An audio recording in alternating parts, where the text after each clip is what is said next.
अस्सलाम वालेकुम जी। असद है यार, आज हज का दिन है, कल ईद है, तो कुर्बानी किस तरीके से करनी चाहिए, जो मसनून तरीका है वो जानने के लिए हम आए हैं जनाब एम फिल स्कॉलर जनाब अब्दुल शकूर साहब के पास। उनसे जानते हैं जो मसनून तरीका है दीन इस्लाम में। तो कुछ सवाल हैं, हम उनसे जानने की कोशिश करते हैं। तो सर, पहला सवाल है हमारा, हज़रत इब्राहीम की कुर्बानी पर एक नज़र डालें।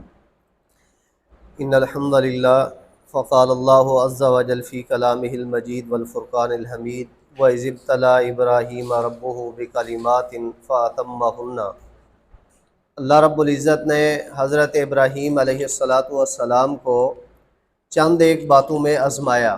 बेशक। तो तमाम बातों में, तमाम मामलात में हज़रत इब्राहीम अलैहिस्सलातु वस्सलाम कामयाब हुए। बेशक। तो उन आज़माइशों में से सबसे बड़ी आज़माइश जो थी वो बेटे की कुर्बानी थी, बेशक। क्योंकि कल कुर्बानी का दिन होगा। बिल्कुल। तो हज़रत इस्माईल अलैहिस्सलातु वस्सलाम जो आपके लख्ते जिगर थे, तो हज़रत इब्राहीम अलैहिस्सलातु वस्सलाम ने ख्वाब में देखा कि मैं अपने बेटे की गर्दन पर छुरी चला रहा हूँ। तो उन्होंने अपने फ़र्जंद अर्जुमन से पूछा, मशवरा किया कि इन्नी अरा फिल मनाम अन्नी अज़बहू का, कि मैंने ख्वाब देखा है कि आपकी गर्दन पर छुरी चला रहा हूँ, आपका क्या ख्याल है? तो बेटे ने कहा कि अब्बा जी, आप मुझसे राय मांग रहे हैं, आपको जो अल्लाह ने हुक्म दिया है वो अमल आप कर गुजरे। अम्बिया के ख्वाब वो हकीकत पर मबनी होते हैं। तो इसलिए हज़रत इब्राहीम अलैहिस्सलातु वस्सलाम ने मीना के मैदान में, आजकल जो है वो मीना के मैदान से ही हुज्जाज किराम ने हज का आगाज़ किया है, बिल्कुल। तो उसी मैदान में अपने लख्ते जिगर हज़रत इस्माईल अलैहिस्सलातु वस्सलाम को लिटाकर हज़रत इब्राहीम ने उस पर छुरी चलाई। तो अल्लाह रब्बुल इज़्ज़त की तरफ से हुक्म आया, क्या इब्राहीम आपने अपना ख्वाब सच कर दिखलाया है?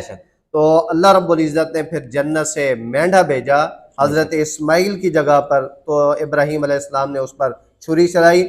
उस याद को ताज़ा करने के लिए अल्लाह रब्बुल इज़्ज़त ने क़यामत तक के लिए इस अमल को बाकी रखा, और इसीलिए मुहम्मद रसूलुल्लाह सल्लल्लाहु अलैहि वसल्लम आए। पूरी ज़िंदगी आपने भी कुर्बानी की और कहा कि ये तुम्हारे बाप इब्राहीम की याद को ताज़ा करना है, और नबी अकरम की सुन्नत भी है। उस सुन्नत को ज़िंदा करने के लिए हम जो है वो जानवरों की कुर्बानी अल्लाह के रास्ते में पेश करते हैं। माशाल्लाह, एक बहुत ही बड़ी कुर्बानी थी। तो उस वाले से सर एक और सवाल है हमारे पास कि कुर्बानी जो है किन लोगों पर वाजिब है? जी, अमीर गरीब दोनों, या जो भी है आप फरमाएं।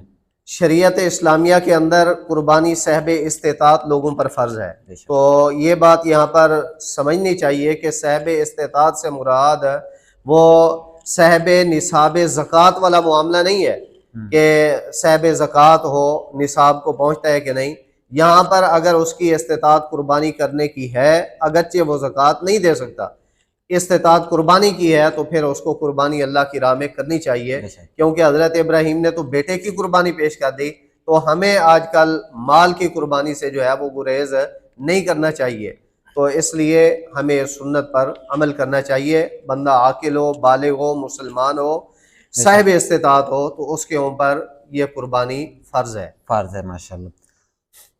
अच्छा, तीसरा सवाल है सर, कुर्बानी का जानवर कैसा होना चाहिए?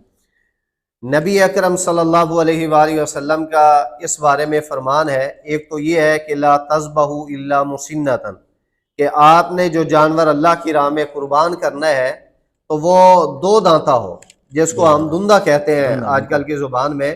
तो ये दो दांता जानवर होना चाहिए, और बहीमतुल अनाम में से हो, यानी ऊँट, गाय, बकरा, बकरी और छतरा जिसको हम कहते हैं, ये नर और मादा, ये तमाम जानवरों की कुर्बानी हम अल्लाह की राह में पेश कर सकते हैं। शर्त यह है कि वो दो दांते हों या इससे ज़्यादा उम्र हो, इससे कम नहीं होना चाहिए। हाँ, अगर मंडियों में या इलाके में दो दांता नहीं मिल रहा तो फिर भेड़ की किस्म में से आप 1 साल के जानवर को पेश कर सकते हैं कुर्बानी के लिए, वगरना दो दांता जो है वो ज़रूरी है। बेशक, माशाल्लाह।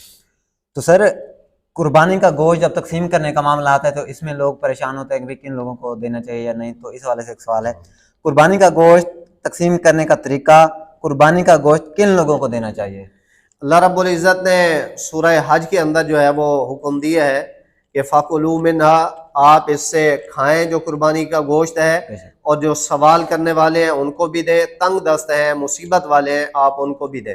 تو ہم جب قربانی کا جانور ذبح کریں، گوشت بنائیں، تو ہمیں خود بھی کھانا چاہیے، گھر والوں کو کھلائیں، جو سوال کرنے کے لیے لوگ ہیں ان کو بھی دیں، جو لوگ گھروں میں موجود ہیں سوال کرنے کے لیے نہیں ہے تو ہمیں ان لوگوں کو بھی تلاش کر کے ان تک قربانی کا گوشت جو ہے وہ پہنچانا چاہیے۔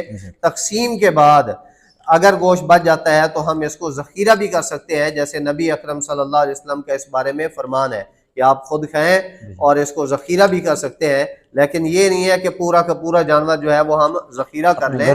اگر تقسیم کرنے کے بعد بچ جاتا ہے تو پھر ہم اس کو ذخیرہ کر سکتے ہیں۔ عام طور پر لوگ ان کے 3 حصے کرتے ہیں قربانی کے جانور کے، تو اگر یہ کر لیں تو بہتر ہے، لیکن یہ کوئی ضروری نہیں ہے 3 حصے کرنا جو ہے، اگر کریں تو ٹھیک ہے کریں، لیکن ضرورت کے مطابق یہ بھی ضروری نہیں ہے کہ حصے برابر ہونے چاہیے، ہو سکتا ہے کہیں ضرورت زیادہ ہو کہیں کم ہو، تو اس حوالے سے جو بہتر مسئلہ ہے وہ یہ ہے کہ خود کھائیں اور لوگوں میں تقسیم کریں جو ضرورت مند ہے۔ اس کے علاوہ اگر بچ جاتا ہے تو پھر آپ اس کو ذخیرہ کر سکتے ہیں۔ پورا کا پورا گوشت جو ہے وہ آپ ذخیرہ نہیں کر سکتے، جس طرح اچھا گوشت آپ نے کھانا ہے اسی طرح اچھا گوشت جو ہے وہ لوگوں کو پیش کرنا چاہیے۔ یہ نہیں ہے کہ اچھا گوشت اپنے لیے اور اس کے علاوہ جو ہے وہ BC کیٹیگری کا گوشت جو ہے وہ دوسروں کے لیے ہو، تو یہ معاملہ نہیں ہونا چاہیے۔ بالکل سر۔ اور سر آخری سوال ہے قربانی کا اجر۔